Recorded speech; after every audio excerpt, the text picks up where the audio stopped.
da Universidade Federal de Santa Catarina foi preso. Um dos 7 presos é o próprio reitor. Entre os presos está o reitor da universidade, Luiz Carlos Cancellier. Acusado de desviar recursos da entidade. Baleira para tudo que é lado, né? Olá, eu sou a Luana Luna, seja muito bem-vindo. Hoje, ao lado da minha colega do curso de jornalismo, Samila Calazans, nós vamos trazer uma discussão sobre os limites éticos da profissão que a gente escolheu. Nós vamos falar sobre a Operação Viu dos Moucos, uma ação da Polícia Federal deflagrada em 2017 que abalou a Universidade Federal de Santa Catarina, a UFSC. Mais do que um caso policial, a cobertura jornalística da Operação Ouvi dos Moucos é um estudo de caso sobre ética no jornalismo, sobre violação do princípio constitucional da presunção de inocência e sobre as consequências, às vezes irreversíveis, que o sensacionalismo midiático pode acarretar. Tudo isso você confere com a gente depois da vinheta.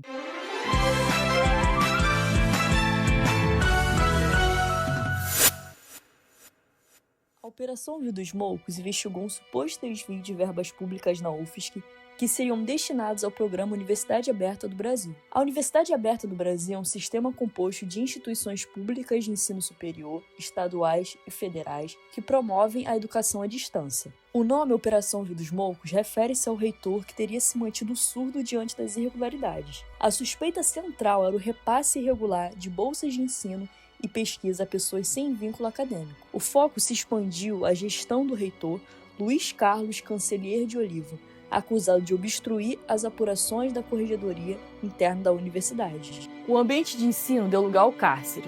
Naquela manhã de 14 de setembro de 2017, o aparato policial ostensivo resultou na prisão temporária de 7 pessoas ligadas à universidade. Foram presos os professores Eduardo Lobo, professor da UFSC desde 2010, Gilberto de Oliveira Moritz, professor desde 1974, Márcio Santos, professor desde 1998, Marcos Batista Lopes Dalmal, professor desde 2002, Roberto Moritz da Nova, auxiliar desde 2014, Rogério da Silva Nunes, professor desde 2006, mas o alvo central de maior impacto político e institucional foi, sem dúvida, Luiz Carlos Cancellier de Olivo, reitor da UFSC e professor desde 2005. Fraudes no ensino à distância. Mas é roubalheira para tudo que é lado, né? Os suspeitos, nesse caso aí, teriam movimentado 80 milhões de reais. O reitor da Universidade Federal de Santa Catarina foi preso. Uma condenação que veio antes da sentença. Ao ser detido, Cancellier foi conduzido imediatamente para a Superintendência da Polícia Federal. Às 10 horas da manhã daquele 14 de setembro,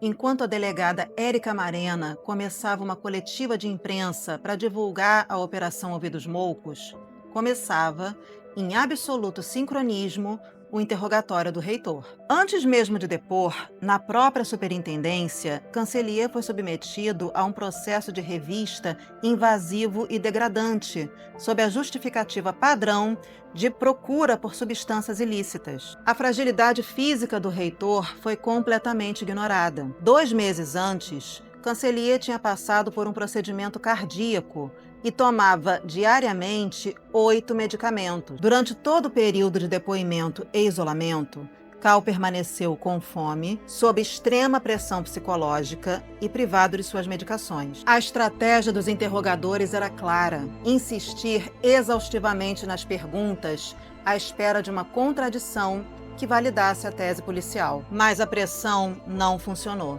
Cancellier manteve-se firme na sua narrativa de inocência. Ainda assim, mesmo sem nenhuma contradição, após esse depoimento, o tratamento penal endureceu. Cancellier e os demais docentes que foram presos foram transferidos para o complexo penitenciário da Agronômica e receberam o mesmo tratamento dado aos criminosos de alta periculosidade. No presídio, o reitor passou pelo processo de triagem ao lado de presos comuns. Ali, o protocolo de humilhação foi renovado. Cancellier e os demais docentes foram obrigados a se despir completamente na frente de outros presos para a nova revista íntima. Sob o peso do vexame, Cancellier foi obrigado a vestir o macacão laranja, uniforme de presidiário, como se já estivesse condenado. No dia seguinte, por causa de um habeas corpus, Cal foi liberado do cárcere físico, mas a verdadeira pena já havia começado. Cal permaneceu afastado do cargo de reitor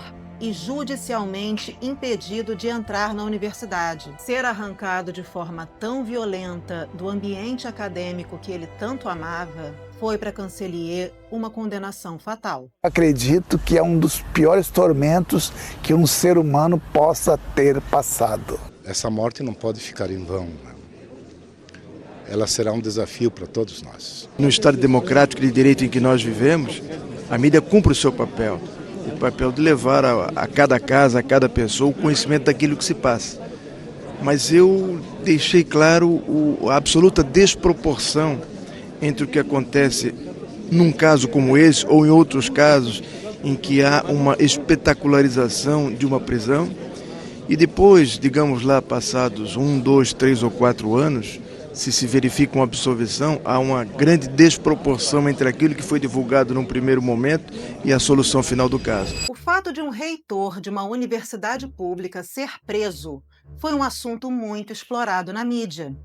Como podemos observar, algumas reportagens de TV exploraram massivamente as informações passadas pela Polícia Federal, replicando a versão dessa fonte e dando pouco espaço para o contraditório e para o outro lado da história. Eu não entendo como a imprensa pode comprar aquilo que a Polícia Federal disse, né? Que havia um desvio de 80 milhões de reais. Não sai lá da Justiça Federal, sai de um release da Polícia Federal. E vira a notícia, porque obviamente isso cria impacto. E nem o sujeito tinha acordado e a imagem dele já estava em todos os jornais, na realidade, né? O inciso 52 do artigo 5º da Constituição Federal é bem claro ao afirmar que ninguém será considerado culpado até o trânsito em julgado de sentença penal condenatória. Paralelamente, o Código de Ética dos Jornalistas Brasileiros, em seu artigo 9º, determina que a presunção de inocência é um dos fundamentos da atividade jornalística. Nosso Código de Ética também descreve que o exercício da profissão de jornalista é uma atividade social que deve respeitar a honra e a imagem do cidadão e defender os princípios constitucionais. No entanto, na cobertura jornalística da Operação Ouvidos Moucos, esses princípios não foram respeitados. Quem era Cancellier? Conhecido pelos amigos pelo apelido carinhoso de Cal, Luiz Carlos Cancellier de Olivo tinha um perfil marcadamente conciliador. Nascido em 13 de maio de 1957, na cidade de Tubarão, localizada no sul de Santa Catarina, era descendente de imigrantes italianos, filho de um operário e de uma costureira. Os estudos básicos de Cancellier foram realizados em sua cidade natal.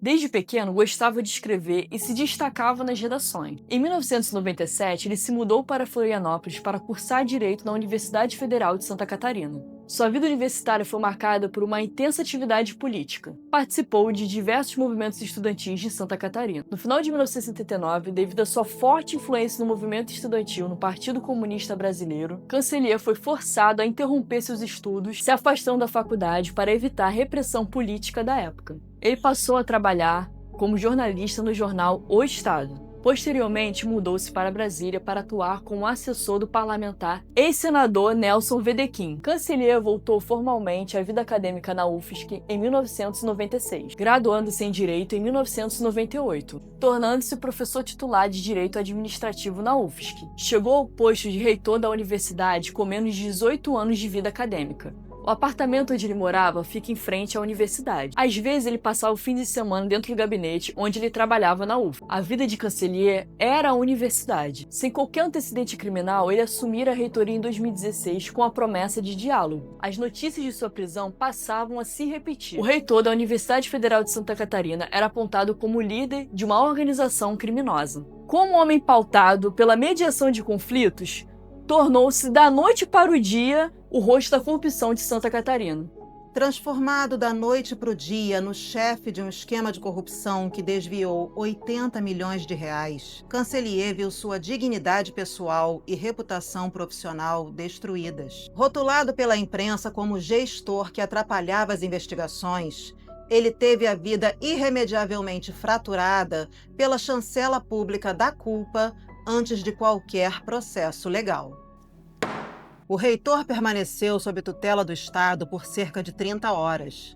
A liberdade física foi recuperada, Mas Cancelier mergulhou num estado de silêncio e tristeza profundas. Ele saiu da penitenciária profundamente impactado pelo ritual de humilhação ao qual fora submetido. No dia 2 de outubro de 2017, apenas 18 dias após o início da operação, o reitor Luiz Carlos Cancelier de Olivo cometeu suicídio saltando do 7º andar do Beira-Mar Shopping. Em seu paletó, deixou um bilhete escrito de próprio punho, um último protesto. A minha morte foi decretada no dia em que fui banido da universidade. É evidente o peso devastador que o banimento da universidade, mais o linchamento moral e a condenação de parte da imprensa exerceram sobre sua mente. Depois de sua prisão, Luiz Carlos Cancelier de Olivo nunca mais pôs os pés na Universidade Federal de Santa Catarina, mas seu corpo foi recebido na UFSC sob aplausos. Anos após a tragédia, o desfecho jurídico confirmou a arbitrariedade. Auditorias realizadas pelo Tribunal de Contas da União concluíram que não houve qualquer desvio de verbas públicas por parte de Luiz Carlos Cancelier de Olivo e todos os professores envolvidos foram inocentados, demonstrando que a tese que justificou o arbítrio policial e midiático era juridicamente insustentável. O Tribunal de Contas da União julgou improcedentes as acusações da Lava Jato contra um reitor de Santa Catarina que se suicidou depois de ser preso acusado de corrupção. Agora, a delegada do caso vai ser investigada pela Polícia Federal. A trágica morte de Luiz Carlos Cancelier até hoje provoca debates sobre falhas e excessos em investigações da Lava Jato. A conclusão do Tribunal de Contas da União reforça essa tese quase 6 anos depois do reitor da Universidade Federal de Santa Catarina ter se matado, 18 dias depois de ser humilhado e preso. O TCU julgou as acusações improcedentes e determinou o arquivamento do caso. Cancelier tinha sido apontado como autor de um desvio de dinheiro da universidade. A operação foi conduzida pela delegada Érica Marena, uma das estrelas da Lava Jato. Mesmo inocente, ele não suportou ver sua vida e sua reputação destruídas pela investigação. Tanto é que ele me dizia que se ele vivesse mais 60 anos, ainda assim ele não conseguiria dizer para todas as pessoas que tiveram conhecimento desse fato injusto que ele era inocente. O caso Cancelier permanece como um marco doloroso e pedagógico para os estudantes de jornalismo. Houve, de forma inequívoca, uma violação do princípio constitucional da presunção de inocência por parte da imprensa. Ao fazer a cobertura desse caso, parte da imprensa abdicou da apuração rigorosa, obrigatória em jornalismo, mostrando-se uma imprensa tendenciosa, ao replicar a fala de uma única fonte, a Polícia Federal. É urgente que a imprensa resgate o seu compromisso com a verdade, com os princípios do Código de Ética dos Jornalistas e com os direitos garantidos pela nossa Constituição Federal. O impacto que uma manchete leviana pode acarretar pode ser irreversível, como foi nesse caso. Agradecemos a sua companhia nessa reflexão. Com essa reportagem, o nosso compromisso é lembrar que numa democracia consolidada como a nossa, sob o império da lei, em qualquer matéria jornalística, a condenação não pode vir antes da sentença.